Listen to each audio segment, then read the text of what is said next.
香港房屋協會喺粉嶺嘅樂領軒，屬於北部大都會其中一個發展嘅項目。咁啊，依家咧就已經係呢個月落成啊！咁所以咧就有商場啊嗰啲又招租。咁啊，呢個咧主要都係安置嗰啲咧，即係俾人哋收咗樓啊、收咗地啊嗰啲嘅住戶啊。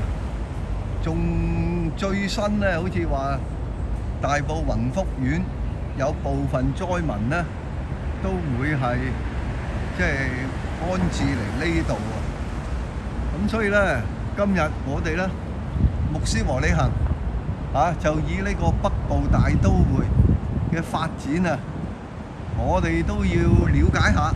咁啊嚟呢度睇一睇特別入到嚟粉嶺